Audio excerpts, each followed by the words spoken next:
welcome, honored guests, to a feast beyond time and mortal appetite. Tonight, we dine in the shadow of Yggdrasil, where flavors cross realms and every bite whispers a saga. Each dish has been crafted to reflect its divine diner. This is dinner with the Norse gods. Starting us off, Course 1, Odin, the Allfather. For the Allfather, wisdom itself must be consumed. So I prepared roasted raven with a smoked honey mead reduction. Is slow, roasted over embers of ash wood and basted with mead aged in runic oak. The skin crisps to a blackened sheen, like ink spilled from prophecy. A golden horn brims beside it, the mead laced with herbs known only to seers. One sip, and the tongue knows both truth and sorrow. Course 2, Thor, the god of thunder. For a meal as mighty as you, I've prepared a boar's leg with charred root mash and lightning salt. For the storm incarnate, simplicity is strength. The boar, hunted under thunder's roar, is fire-seared and torn by hand, never knife. Its juices thunder against the plate. Primal, unapologetic, lightning salt, harvested where storms kiss stone, cracks upon the surface, leaving a taste like rain and rage.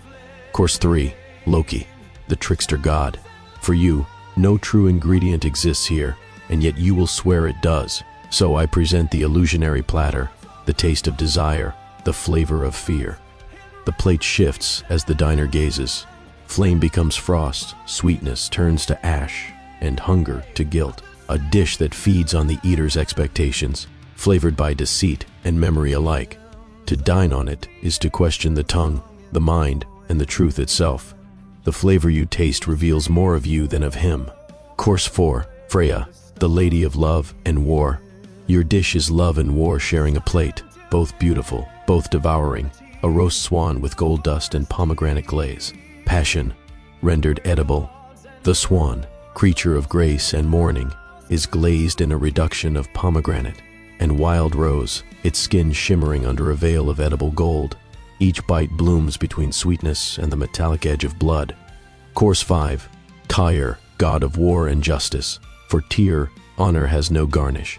So, I've prepared barley stew with iron broth and bread of oaths. A humble stew of barley, venison and roots, simmered long, never rushed. The broth bears the taste of iron, a reminder of chains once held in faith. A single loaf rests beside it, unsliced. It must be broken by hand, as vows once were. Course 6, Hel, queen of the dead. My inspiration for your meal was a final sweetness for those who dare to taste death and call it balance. So I present a black apple tart with frosted bone sugar.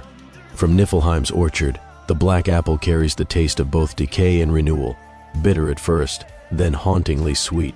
Its crust, ash dark and cold to the touch, conceals warmth within, like a heartbeat under snow. Bone sugar is dusted across the surface, beautiful and impossible to forget. And finally, Course 7, Heimdall, the watcher of the Bifrost. No food for Heimdall, only light made drinkable.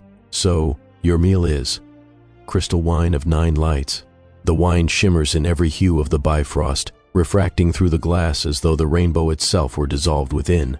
It is said the flavor changes depending on what the drinker hides. Innocence tastes like dawn, deceit like smoke. At last, their courses are set. The air itself holds its breath. Soon the gods will dine. But before the first bite is taken, tell me, which dish would you dare to taste? Leave your choice below, and join me again when the feast begins.